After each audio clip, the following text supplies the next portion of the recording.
Kyle and Carrie here from the Heat of Command podcast. We are live and in person at the 2024 Virginia Fire Rescue Conference here in Virginia Beach, Virginia. It's been a fun couple days so far. The conference just opened today, and we'll run through this weekend, right, Carrie? Yeah. Mm-hmm. They've had a bunch of educational sessions that will continue on, and hot classes, hands-on training going on here. And like I said, the convention center just opened where people can walk around and see all the new bells and whistles going on in the fire service. So it's impressive in here. It's very impressive. That's pretty exciting. You know, we get the opportunity to talk with some of the Virginia Fire Chief leaders and some of the folks who put on this conference, and we get to hear from them here in a little bit about what they got going on this year and what they got coming up. Yeah, it's a extremely well-organized event. I feel like as a attendee and as a speaker here, great hospitality, very well organized, very easy to navigate. So that's been very nice. So thank you to all of you that put this amazing event together. And coming in here to the event hall, there's some cool stuff in here. So if any of you haven't checked this out, come down. You can buy a day ticket to come see the exhibit hall. And if you've never attended the conference, make sure you put it on your schedule for next year for 2025. It's always in February down here in Virginia Beach at the Convention Center, oceanfront rooms or hotels on the oceanfront. It's always nice to come down and stay, even if it's wintertime and it's a little chilly here. And Kyle's complained all week that it's warmer in Illinois than it is in Virginia. Because it is. Yeah, you know, it's always fun for me traveling and being a part of different events and things that are going on across the country, and coming here to Virginia and seeing what they got going on at their conferences and educational sessions, and just how they continually try to attract the young people coming in and what they're doing and staying ahead of the curve to, you know, just keep progressing the industry. And it's really fun to see and meet and network all different kinds of people. Yeah, I've talked, I think, today in class about how some of the best knowledge sharing occurs not in the classroom, but in between, when you get to network with people from other departments and share stories and talk about what you're going through. And the hot classes, the hands-on classes this year looked absolutely amazing. And I think it's pretty cool that the instructors and students are from all over the Commonwealth putting on those classes together. So as different as sometimes we think we are, a lot of times we're so much the same. So yeah, you know, and just reflecting back on our week, and, you know, we presented on Tuesday to the Women of Fire, and then today we had 2 educational sessions as well this morning, and just a good audience and good feedback and good collaborative, I think, conversation on how we progress our industry and what leadership looks like today and what we need to be doing as leaders to quickly advance, you know. And as we sit here and pull some questions out with some of the leaders within the Virginia Fire Chiefs, I would anticipate that they are quickly aligned with the things that me and you talk about. Oh, yeah, most definitely. I can't wait to hear from them and see what some of the trends are of the conferences and how they're growing it and what their plans are, and really where the Virginia Fire Chiefs Association is going and where the conference is going next. Hey, everybody. We are here at the Virginia Fire Rescue Conference. The exhibit hall has just opened. It's a little after 1 o'clock, and we're excited to be here and grab some folks to talk about the conference and all the good stuff going on in the Commonwealth of Virginia and the fire service. So today, our first victim is Chief Vance Cooper from the Virginia Beach Fire Department. And as of yesterday, he is the new incoming president of the VFCA. So we're going to ask him some questions and pick his brain and let him tell us all his good stuff. So yesterday, now you're the brand new president. And what was your position before? I'm guessing it's you guys. Yeah. So succession. Originally you start out serving on the board, and you could start out in different capacities at an at-large position, where you can start out as in one of the 7 divisions that the state's divided into. You can start out a whole lot in a more specific region, like the Division 1 through 7s, and that's how the state's divided up for the fire departments. And there's vice presidents for each of those. And that's how I came on board. I started out in Division 5, which is what this area is. And it's pretty much you hit the Williamsburg area and come on down south, and then you head west over to Chesapeake, Suffolk, Portsmouth, that area, Isle of Wight. And then you head further east and north, and you take all of the entire eastern shore all the way up to the Maryland line. And that's the Division 5 area. And what you find out is that there's a lot to the fire service different than what you're experiencing in your hometown, right? When you see something like that, because in that large area, you have extremely rural and agricultural that's predominantly delivered by volunteer base. And then you get into more urban, suburban areas where it's more career-based kind of thing. So that's where you get your eyes opened up when you get on the VFCA. And then you can, if you want to, you can continue to go through the chairs, as we call them. And that's where you come onto the executive board and you learn more about the actual running of the business.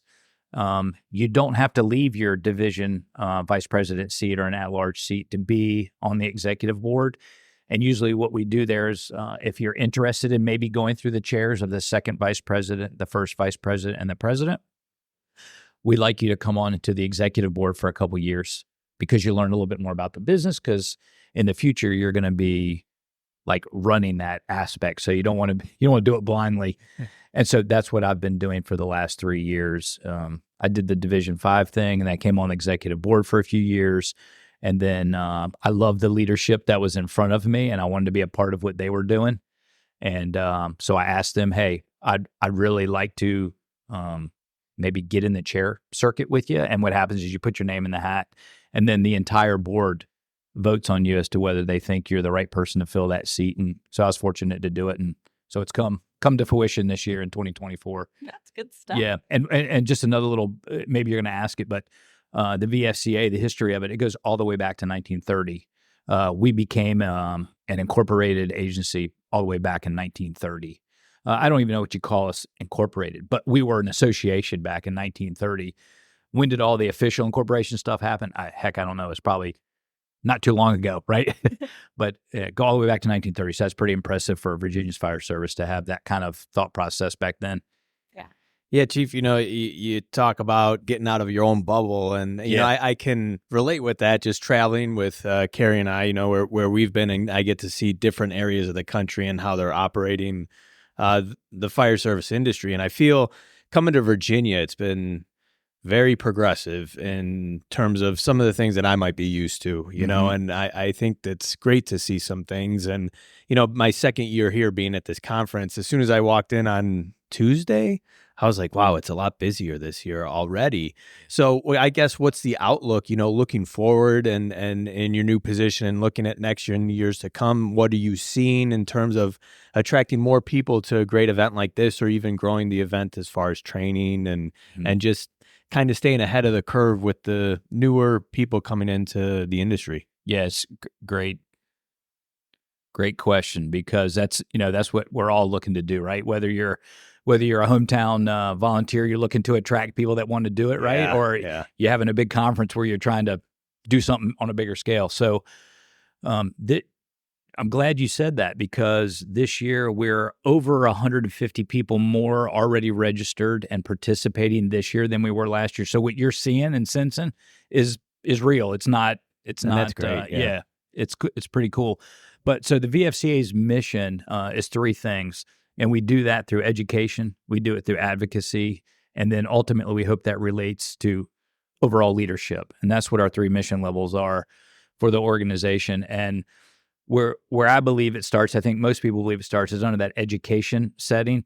And the VFCA runs all kinds of opportunities through golf tournaments, through 5K walks and runs, through skeet shooting competitions where people can come out but they donate money. And then we also we're very fortunate. We have a lot of prime vendors that like to also donate money to us. And what that does is it gives money to our foundation, and our foundation is what then feeds the money into the VFCA to allow us to provide educational opportunities like this fantastic fire rescue conference that happens every February in Virginia Beach. And again, like I said, we have over 900, I think, and 53. I think we have as of today, over 953 registered people. On Tuesday, Wednesday, and Thursday, we did what's called hot classes. Maybe that's a common term around, but hands-on training. It was over at our fire training center. And on each day, we trained 100 different people from firefighter ranks all the way up to your highest ranking chief officers that were participating in hose pulling, driving fire trucks, pumping fire trucks, forcible entry, all the way to where we ran real live fire evolutions, running command simulation training. And the other thing that was super cool about it is we had trucks from all over the state that came. So you'd have a Virginia Beach truck pull up because it's right here in our own backyard. But then you'd have a truck from Henrico or Fairfax or Salem. And then the crew that would get off would be from 4 different fire departments too. And then they would all go do the stuff. So that's the cool stuff, like from an education perspective, right on down to the grassroots, right on up to the top. You can get something here, right? And so we believe in that. Then we run summits all year long where you go around and you hit little hot spots throughout the state, and we talk about what's on their minds directly there, and we bring in speakers that are specific to that and help share those ideas that are going on in the fire service. And then probably 2 other little programs that we run every June is called the Virginia Fire Officer Academy and the Virginia Chief Officer Academy. And all these things that I'm talking about here are 100% funded and sponsored through the VFCA and their foundation. So this is all monies that we raise to help hire the people, rent out the space. But the VFOA and the VCOA are taught at the University of Richmond. It's an on-campus resident program that runs for an entire week, and you get to stay there with your cohort of people of, I think it's somewhere between 25 and 30 people in each class. And it just expands your technical and adaptive training levels of all the different stuff you got to interact with. So educationally, it's pretty cool. Yeah, Kyle's heard me talk about the VFOA during the class that we teach together. That's part of what I talk about is some of the stuff and the development I got to be a part of at VFOA and how that changed my whole leadership style and made me really comfortable in what I was trying to do, but couldn't quite like dial it in on my own. But the VFOA really helped me do that. And Yeah. so that was like my first introduction to being really comfortable as a leader. And we talk about it in our class. That's fantastic. And so it makes me want to say this too is, yeah, it's called the Virginia Fire Chiefs Association, but it's not just for chief officers, right? It's for firefighters. We want you to be a member. And why do we want you to be a member? It's because we want you to know that you have these opportunities, right, to go and do this and participate. And we're in it. We remember we had to start somewhere too, right? And we started out as firefighters. We didn't just all of a sudden come in and go, hey, I know it all. So we get that, right? So we want membership from everywhere, right? And then try not to get too terribly long-winded because I can just go on, you guys. No, this is great. But so from the educational standpoint, what we believe that grows then is it grows your ability to advocate for yourself, right? Or advocate for your department or advocate for your fire company that you're at. Or if you're a chief officer, advocate for your battalion, your organization, whatever it is. But you've learned those technical and adaptive things that you need to negotiate a little bit more gray area that advocacies really require, right? And whether you're doing that among your firehouse or you're trying to advocate for someone to get an assignment, right? You learn how to do that, or you advocate for them to go to a training class, or whether you're trying to get your local officials or your elected bodies to give you more money for turnout gear or buy an ambulance. You know, you guys are shaking your heads like, yeah, I get it. Yeah. So you got to do that, right? And then hopefully in the end, people see you as, oh, that person's leading the way, right? And that's ultimately, you're modeling that behavior. You're teaching that behavior to model that behavior. And in the end, you know, you're achieving worthy goals, right? And I think that's what all of us that are drawn to service, Yeah. I think we're all trying to look for is like, how do we achieve these worthy goals that we set ourselves out for? And hopefully we're helping set some real foundational pieces for that, and then allowing you to grow your career. I'm 34 years in. I still love coming to this conference, and I take classes every time I can. Yeah, that's awesome. Can you also talk about what are you looking forward to this year as the president? What are some things that the VFCA has ongoing or might be starting that you can tell us about? Yes, you bet. So the past 2 years, we have been very focused legislatively, and I'll tell you why. It is post-COVID, whether it has anything to do with COVID or not, I got no idea. And when I say COVID, that kind of wraps it all up. Lots of stuff happened as a result of COVID, right? But it seems like everything in the fire service, But talk to my friends that are in industry. I talk to my friends that are in schools and that sort of thing. The workforce is a different mindset of workforce that wants to come. So recruitment and retention, huge problem. Money, right? Having enough money to afford to buy an ambulance today that used to cost $125,000 or $200,000 costs $350,000 or $400,000, and it used to take 10 or 12 months to get it. It now takes 36 months to get it. Yep. So all these things. So these things line up, and then that translates into ladders and hose and PPE, right? And then you need to tweak your facilities, right? Or in Virginia, we still have fire stations that have dirt floors. You're like, what? Yeah, I didn't. Dirt floor. Yeah. We still have fire stations that have dirt floors, right? These are places that need some help, right? And they're running 25-year-old turnout gear, and they're running 30-year-old ambulances, right? And the only way they're getting by with it is, they're a little bit smaller town, and they're not running the crazy amount of calls that some bigger towns are. But I mean, at some point, that just doesn't work anymore, right? So legislatively, we are very focused on letting the legislator let all the legislation in the state know that the fire service is hurting locally. The tax base just isn't there to provide for that drastic increase in all of these things that help the fire service do their job. And then the time lag that exists, they're going to be shelling out hundreds of thousands, and in some cases, millions of dollars more than they ever have. And it's still not going to show up for 36 or 40 months. Right. And, that just makes you go crazy, right? It just makes you go crazy. So we are advocating at the General Assembly level big time to help them understand. And just this year, I think the budget will be adopted at the end of this week. And hopefully we'll be able to see what that's all about by Sunday, I think. I think that's sort of the goal for the state, to put out the budget by Sunday. And what they've done is the VFCA did a study, and we got 87% return of all fire departments in the state of what their primary needs were. Number 1, staffing. Number 2, facilities. Number 3, ambulances, fire trucks. Number 4, training, PPE, that major equipment that you need, right? Those were the top 5 things. And they're like, holy cow, you guys really nailed it, right? And so, rightly so, if you're running a business like they're running the state, they're like, all right, let us take what you've got. Let us maybe hire a company, right?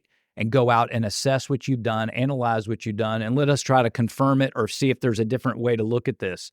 So I think we're making some, you know what I mean? We're building relationships in the right places, and that's another thing that we're doing. So that will be a major focus of mine, the executive board, and the VFCA from that level.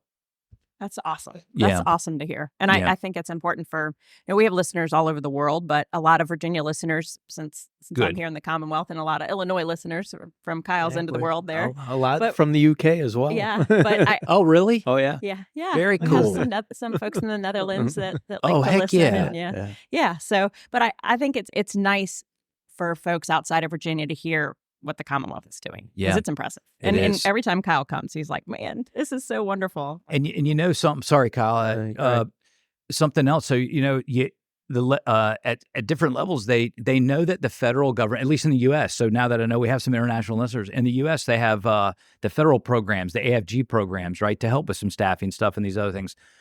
And so just as an example to put it out there on how big it is, this past year, the AFG program is authorized at $720 million total dollars for the entire U.S. fire service to apply for. $720 million. That's it. So, and when I say that's it, here's what I'm going to say to you: it's broken into 4 programs. One big one is SAFER, and that stands for Staffing for Adequate Fire and Rescue People. That's $360 million of it, and then the other 3 programs are the other $360 million. Just for SAFER alone, you ready for this, guys? This year, $5 billion worth of requests for $360 million of available funds. So the need is alive, right? It is there. It's in your face, right? And so the fire service is speaking very loudly on this is what we need help with. And everyone is really starting to recognize it. And I think the federal level, I think at the General Assembly level, certainly in the state, everyone's going to rally around it. We just got to figure out the way to do it because you can't just go and break the bank, right? You just can't go break the bank. Right. Well, thank you, Yes. Chief Cooper. This has been wonderful. Yes. Greatly appreciate you coming and Yeah. chatting with us. So I always like hearing the insight. It's yeah, just, yeah.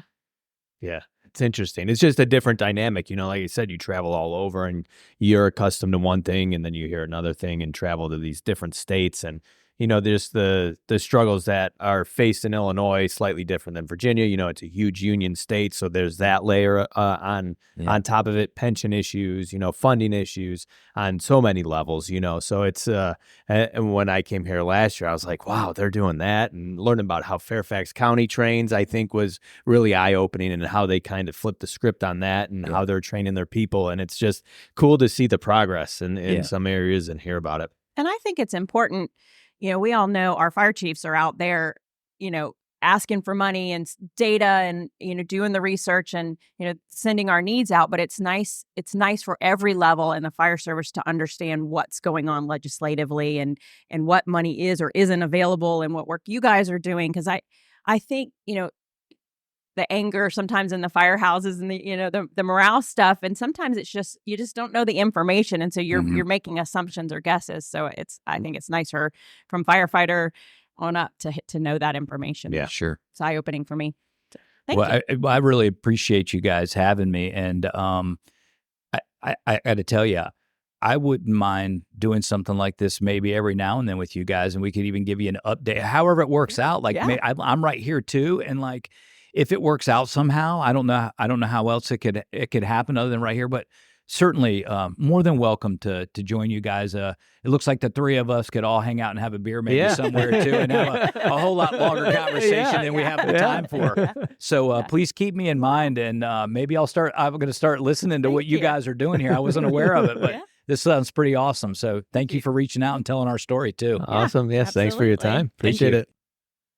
We just finished up an interview with Chief Vance Cooper, and now we have the co-chair, is that correct? Correct. Of the conference, of the Virginia Fire Rescue Conference here in Virginia Beach. I'm going to let you introduce yourself, and we'll get rolling. Okay, my name's Steve Lesinski. I'm a retired assistant chief from Virginia Beach Fire.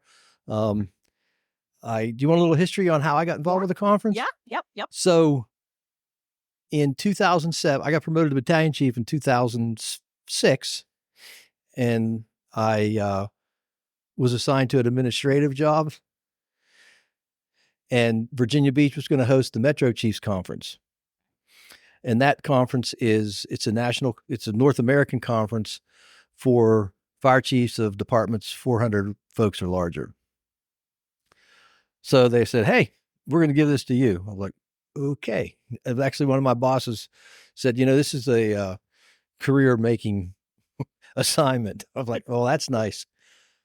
So anyways, Chief Jimmy Carter, who is, he just recently passed unexpectedly, but he was our deputy chief at the time. And then when he retired, he was the executive director for Virginia Fire Chiefs Association. And I knew he was doing this conference, and I approached him and said, Chief, I need a little mentoring. So he said, come on. So that was in 2007, and he made me part of the team. And then my co-chair is David Hutchison. He's our Virginia Beach retired fire chief and newly elected city councilman. So I've been doing this since 2007, and probably 2012, 2013, Hutch and I took it over as the co-chairs, and we've been moving forward since. You want to ask any questions? You want me to keep going? We could do either way, but I have lots of questions always in my head. So I've seen the conference grow over, the last since I've been coming, which is, a few years. But what do you guys do to make it grow? This year, Kyle and I have been talking about how it feels so much busier this year than last year. Yeah. So this is the 9th year that we've used all 4 halls here at the convention center. It's 155,000 square feet, something like that. And that's our biggest challenge in getting foot traffic. Our conference we think it's the largest in the state of Virginia, and we think it will compete with any other state conference. We can't compete with FRI or, the other big ones. So I think the level of classes you certainly are. well, from our what I've level seen. of classes have this year alone, we've done amazing things. And that's Eugene Dorm. He's a fire captain from Chesterfield, and he's our professional development coordinator, because they also do the Virginia Fire Officers Academy and the Virginia Chiefs Officers Academy in the summer at the University of Richmond. So, yeah. But anyways, as far as the educational programs, we started pushing these tracks. So one of our other folks that we worked with, James Ramsey, he's retired deputy chief of ops. At the time, he was in the fire marshal's office, and for those guys to get their research through the state, they had to go to a couple different conferences, and they actually held one here in Virginia Beach. It was just training, and it just wasn't quality that we provide now. So we started with the fire marshal track. Okay. And we just started, we hit locally, we hit, the 7 cities of Hampton Roads, and it's stuck. So I think there's close to 150 guys getting their research hours. No doubt. Yeah. Yeah. So that one grew. And then we went to the IMTs, incident management teams. And because I was pretty active in it when I was working. And so we started offering the 305. You familiar with it? You on the IMT? Mm-hmm. Not in, but familiar, yes. So we started with the 305 class and an ops chief class, and it was pretty well received. And through my IMT work, Jackson Baynard, he's the fire chief now in Roanoke County. He was from the Central Virginia IMT, and he had a good cadre of instructors. So, I called him, said, "Jackson, this is what we want you to do." And he said, "Heck yeah." So he brought his team down here, and we had like 32 guys the first year. And so now since then, VDEM has taken over running the classes. But that's another track we grew. So you're in training at James City. So, you're aware of what's going on with our the state office of OEMS. So this year we focused on, we're going to try to get some additional EMS type classes. So, yeah. So for our listeners that don't know, so we have some international listeners, a lot of Virginia listeners, some Illinois listeners from all over. So if you're not familiar, our Office of EMS usually does a conference every year in November where a lot of folks come to get their EMS recertification hours, and that conference didn't happen this year. So the Virginia Fire Rescue Conference, pretty quick put together some things, put some things into action to help with that and make sure people could get CEs while they're attending here. So that's a big deal. Oh, it's huge. So we have 80 or 88 Category 1 classes going on right now. And so we did it. Strategizing for next year, because they've also canceled their conference for next year already. Okay.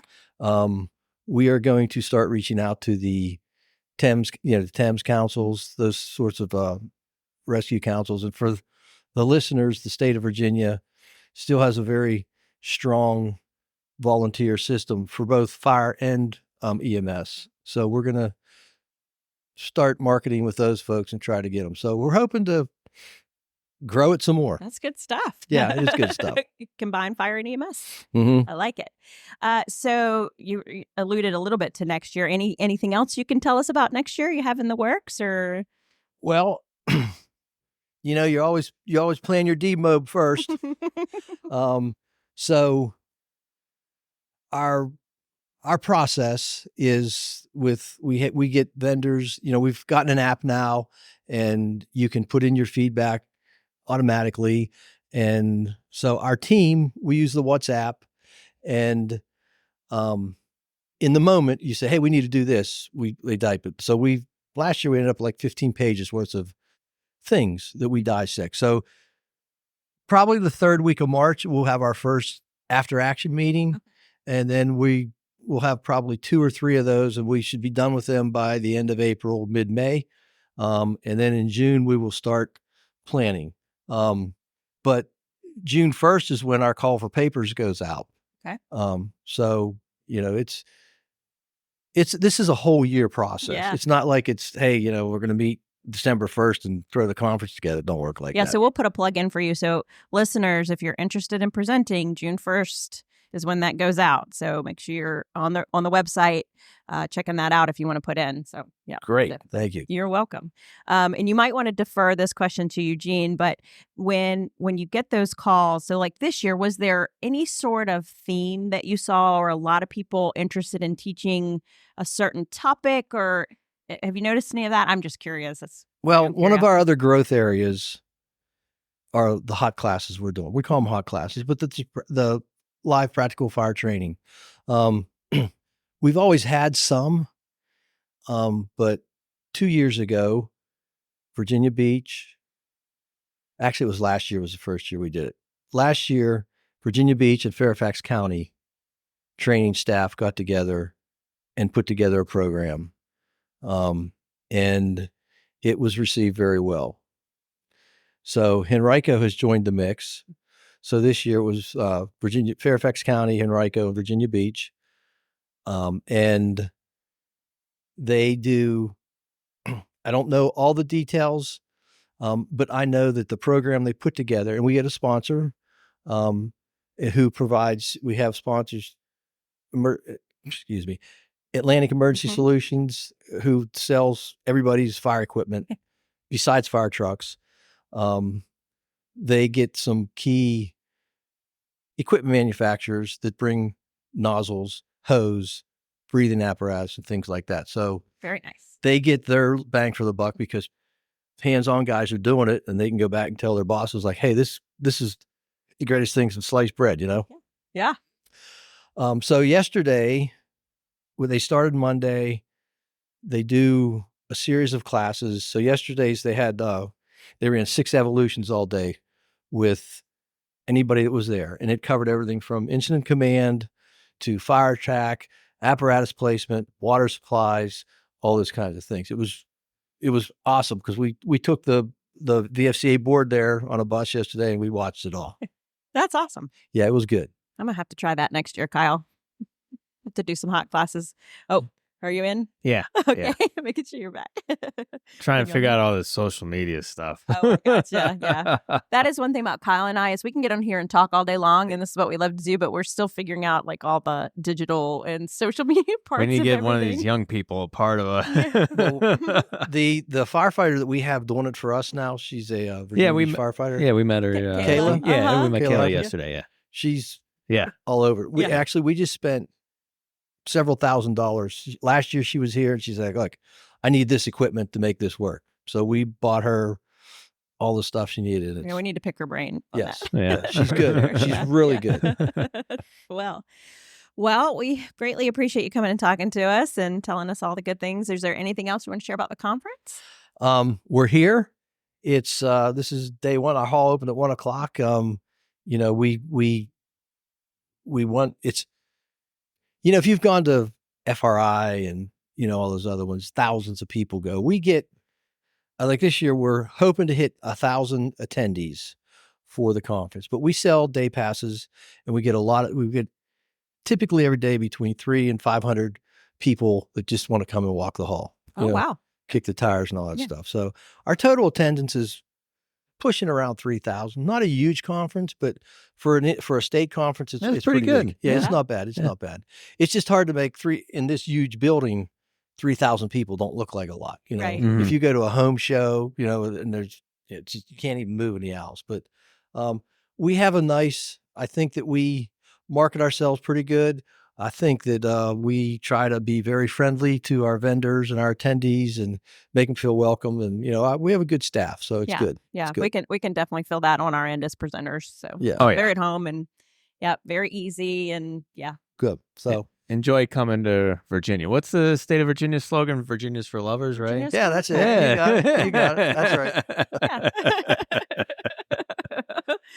righty. Well, thank you very much. All right. Greatly Thank you, guys. appreciate it. Hey, everybody. We are still out here on the exhibit floor at the Virginia Fire Rescue Conference, and we're grabbing folks that we want to talk to and pick their brains so you can hear from them as well, our listeners. So we have here Assistant Chief of Training and the chair of the Virginia Women of Fire for the VFCA, Sam Green. She's from Fort Belvoir, and I'll let her kind of introduce herself and tell you guys a little bit about her background and how she ended up in the position she's in. Thank you. There's not really much more to say than that. No. So, like I said, Assistant Chief of Training at Fort Belvoir Fire and Emergency Services. I've been there for 15 years. First female captain of the organization, actually officer of the organization, and first female chief, which, breaking down walls, a very small department. To see that kind of thing, I guess they just decided that I'd be the perfect fit for the Women of Fire and EMS for the VFCA as serve as the president, and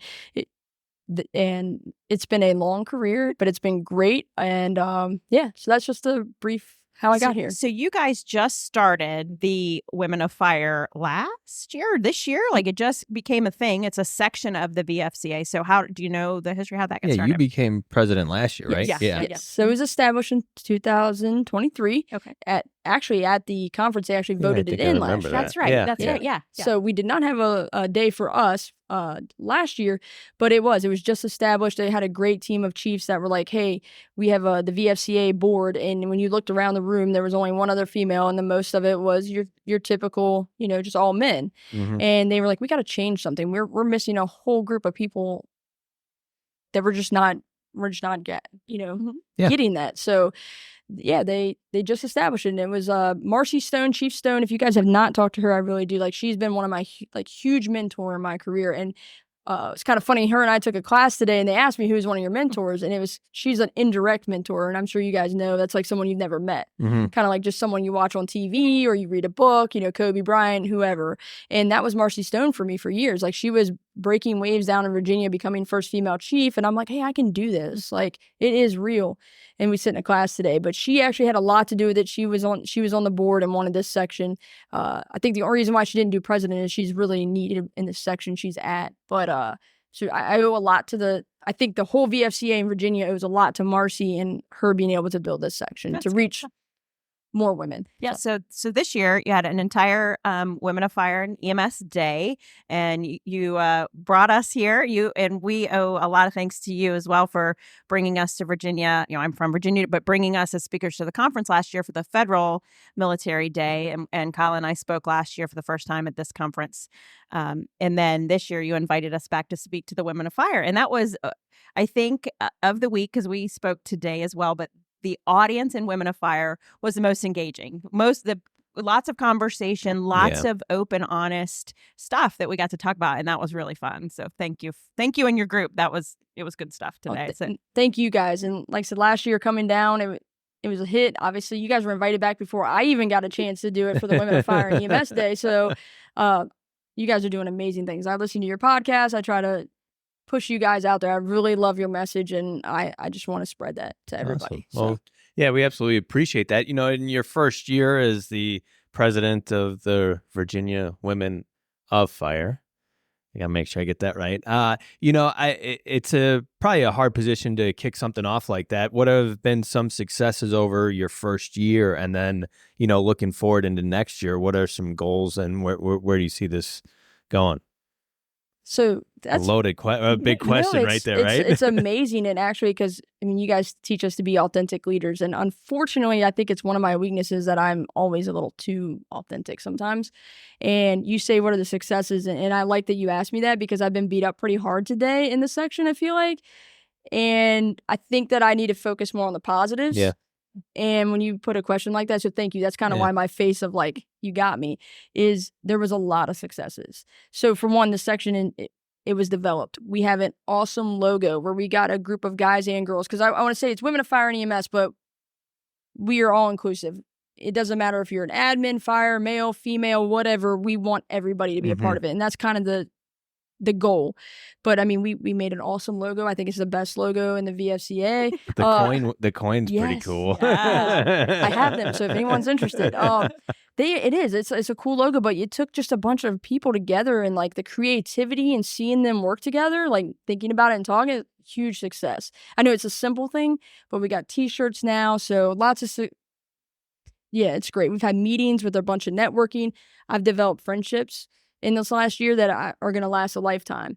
And we had one of the admin and a couple of people come up to me after Tuesday that were just like, Sam, you're different, but we love your message and we love how real you are. And I think just knowing that I'm impacting people in a positive way is a success. Yeah. For the future, it's going to be a lot. We're actually, from that day, you guys missed the morning session, but the men and women that were in the class were like, we want a hot class for women. We want to do something that's get our hands out there, have women teaching other women techniques, because we are different. Mm-hmm. We have to work harder to build this muscle strength and stuff like that, and that's okay. Yeah. We're about the job, but they were like, hey, we want a hot class.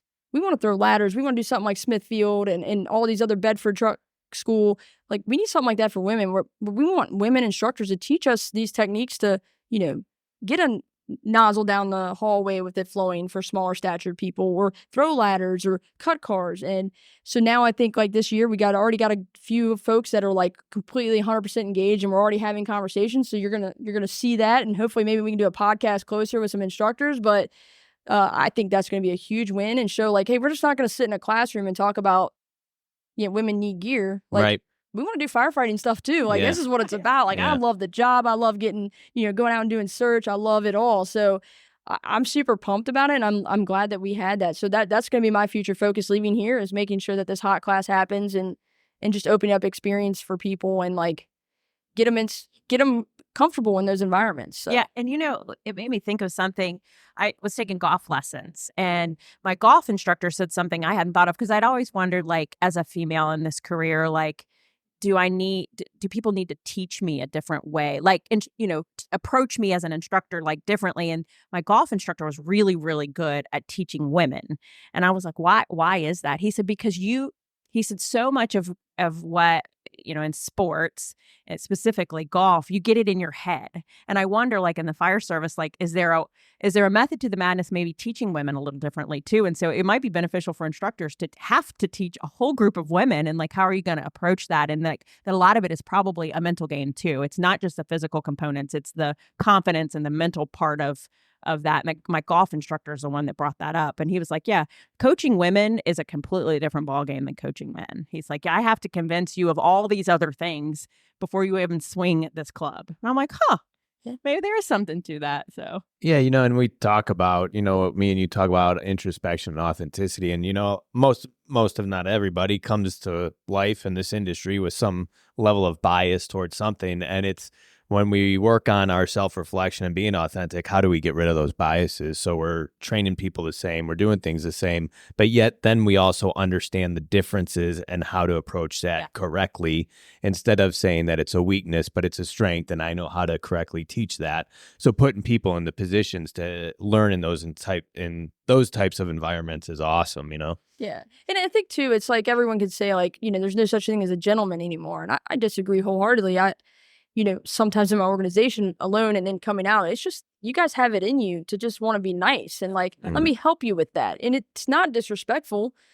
Or, you see us struggling with an extrication tool or a ladder, your first go-to is, we're just going to help because, you're a gentleman, right? Right. And you are trying to get after it too. But sometimes you got to let us learn, and you don't know necessarily that we need those techniques. Right. not picking on you, Kyle, but yeah. Like, you know what I mean? You're absolutely right. But and I think I like that you sat in the middle, Kyle, so we can gang up on you. But it's very important, and it's just such a different, just things we have to do different, and it doesn't make us weak. Right. It doesn't make us bad at our job. We just got to learn a different way, and also let us see it through. Because like I said, I think some, most of the men are still gentlemen, and they want to just help, and they don't mean anything by it. It's not malicious. It's just, well, if you always take the tool from me because you see me struggle, teach me how to hold it better. Find a way that works for myself versus that. Yeah. So That's very cool. So I'm excited about it. That's like, I'm going to focus on it full-heartedly, and hopefully whoever takes over my position like next year can continue that, because it was cool to hear that women want to go do hands-on stuff too. Yeah. Because like, I love it, Mm-hmm. and I think they just need to feel comfortable in that environment and get after it. So I'm super excited. I hope it works. I have Well, no doubt that it will. Yeah. Your passion and Yeah, your I was just excitement gonna say your is passion is extremely awesome. evident. Yeah. Well, I mean, you get to go break stuff Yeah. and put out fire. Like, I'm not with really into everything. throwing ladders, but I'm all about everything I else. feel like she's gonna go find one of the forcing doors like right now Yeah. and go bust it down. Yeah. That's how pumped she is. Do like a video. Yeah, I'm all about it. Yeah. Teach me a new technique, right? Let's do it. So, Well, it sounds like you have a lot more successes than failures. So congratulations Thank on you. this first year, and I'm excited for what you're bringing here, and it sounds pretty awesome. So, sometimes we can harp on ourselves for some of the rough stuff that happens, but you're doing it, yeah. and it's awesome. Sorry, there's a little girl in a Barbie dress, like right behind us right here, and she's just staring at me. But like, that's also a success is that I have a 7-year-old daughter, and she's my entire world. And I want them to know coming up, you can do anything you want. Like, you're just as badass as anyone around you. Just, sky's the limit. So, Yeah. sorry, she was staring at me. It's probably because I'm funny looking, but it just resonated. Like, I miss my daughter. Like, it'd be cool. But I do. I want her to be able, whatever she decides to do in life is to not meet as much resistance and to be able to be supported by people. Yeah, So. and to have great role models like Yep. yourself. And there's so many women in the fire service that have done such amazing things. And, your daughter has lots to look up to. Yep. I hope so. She misses me. She got a yeah. little upset earlier when I talked to her, but it's a long week, but it's hopefully worth it if I can make impacts. So it's like you guys being here away from your family and you're making impacts, like positive stuff from y'all's class. So if anyone's listening to this podcast and you haven't been to one of their classes, you need to this week or whenever. It's an amazing class. So thank you guys. All right, Chief. Well, enjoy the rest of your week here, and we can't wait to catch up again soon. We are here with Chief Marci Stone from the Roanoke. Is it Roanoke Fire and EMS or Roanoke Fire Department? Roanoke Fire EMS, Okay. Roanoke City. I got that. All righty. And you are also on the VFCA. And what is your position on the VFCA? I'm Vice President of Region 6, so I represent Southwest Virginia. Oh, that's exciting. How long have you done that? This is my third year as VFCA Vice President, and I've just been moved to the Executive Board as well. Oh, good stuff. Okay. So how long have you been? So I know you've been with Roanoke and some other places as well. Can you just tell us a little about your career in the fire service? Yeah. So I started out as a volunteer in high school, and I took a vocational program and got certified as a firefighter while I was in high school and took an EMT class at night. And in 1997, I was hired as a career firefighter for the city of Roanoke. We had a merger of fire and EMS department, and they went out and tried to hire for their first academy fire and EMS, and I was a paramedic and a firefighter. So I tested. Myself and Nicole Wade, another female, were hired as the very first females for fire suppression. From there, I promoted up to paramedic because you could only be an EMT when you first started out. So firefighter EMT, and then I promoted up to firefighter paramedic. I went through the ranks of lieutenant, first lieutenant, and captain. Had a premature baby, left the fire service for a very short period of time as an emergency manager, and then landed a role at Bedford County Fire and Rescue as their deputy chief of operations. And then from there, came back to the city of Roanoke, where I'm now deputy chief of operations.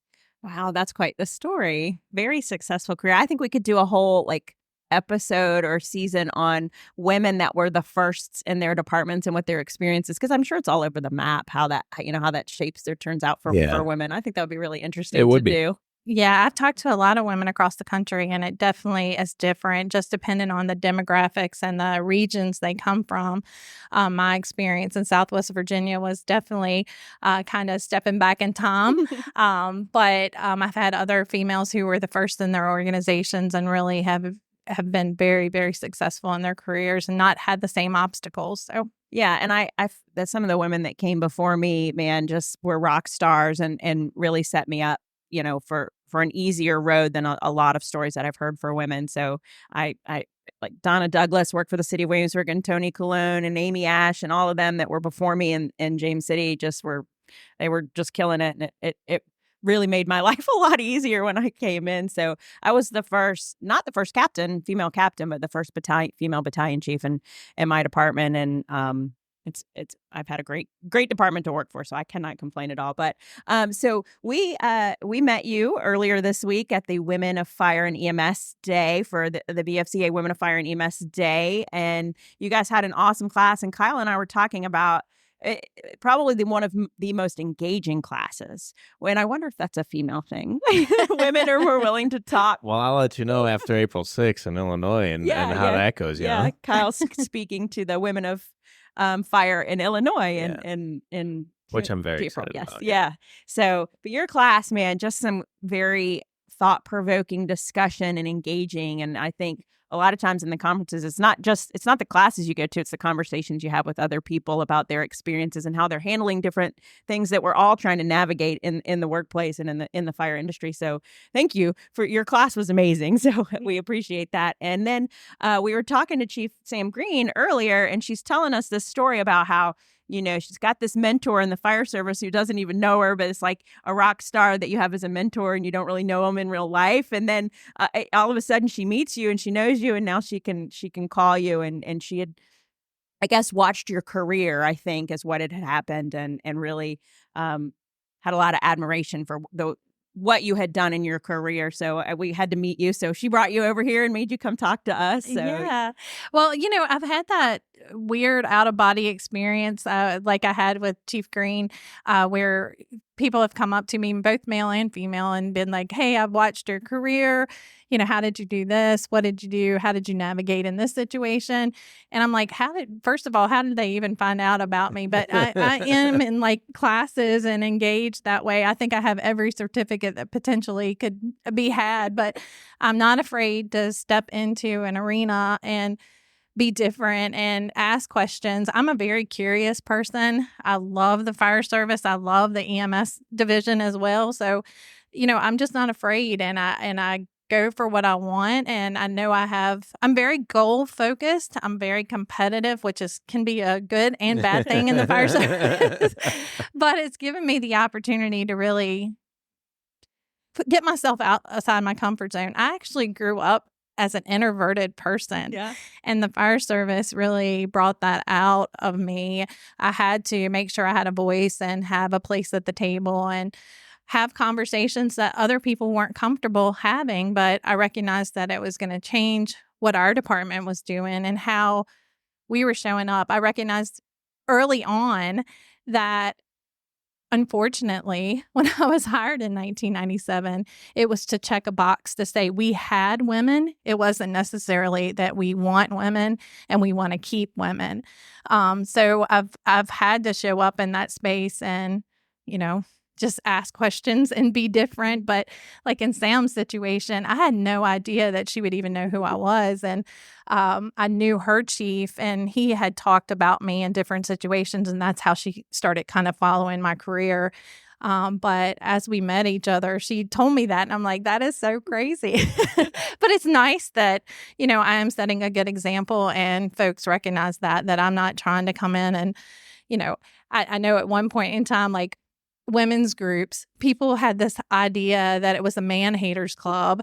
And that was the furthest thing from the truth from any of the experiences that I'd had, particularly for Virginia's women in fire service. It was really to advocate for things that may affect us in a different way. Like, I didn't think about this. I wear a size medium glove, man glove.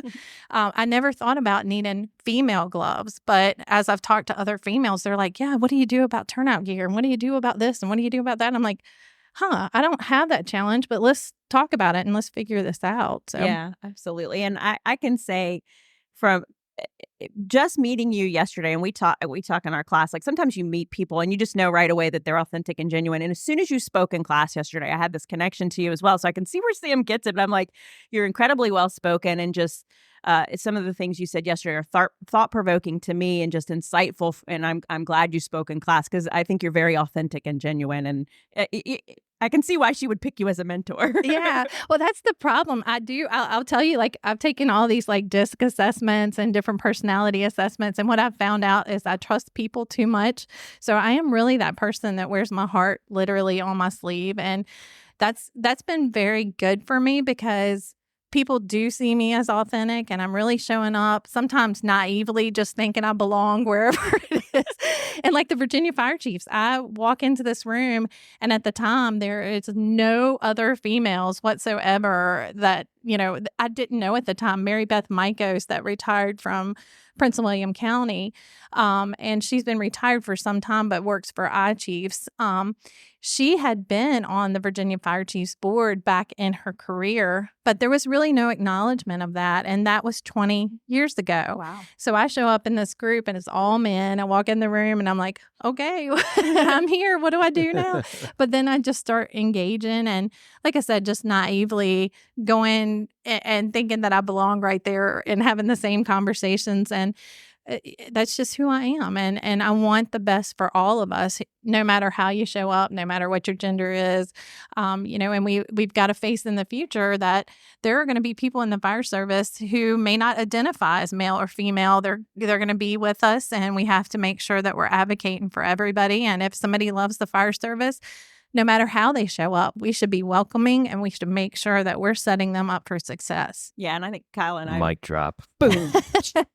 Yeah. Kyle and I have talked about how our kids, are learning so much about emotional intelligence now that they'll be very comfortable having the pronoun conversation and the whatever conversation comes next. And, we're still back here, trying to figure it out. And our kids are going to be like, wait, what are you talking about? Like, yeah. It's not a big deal, Yeah. right? Right. It's really not a big deal. My daughter's 17 and she has friends that identify in all different ways. And, and for me, even coming up when people were hiding their sexual orientation, not just their gender. They were, identifying as gay. But back then, I graduated from high school in 1993, and that was something that a lot of my friends hid. And she has friends that identify in all different ways, and it's not an issue for her. And we need to think about that in the fire service, and we need to be more accepting in that way. But right now, I do feel like we have a lot of area that we need to grow. And even as administrators, we have to think that way. Yeah. At least start having the conversations. Yeah. That's where it all starts, having the conversations. So, Yeah. So, well, thank you for coming and chatting with us. Thank you. I hope you have a great rest of the conference, and hope we get to see you and talk to you before we leave. Absolutely. Thanks. Thank you. Thank you. As we wrap up another episode, this has been Kyle And Carrie, from the Heat of Command podcast. thank you, as always, for listening. Please make sure to follow and subscribe on Apple, Spotify, and YouTube. And as always, we love the feedback. Keep it coming. See you next time.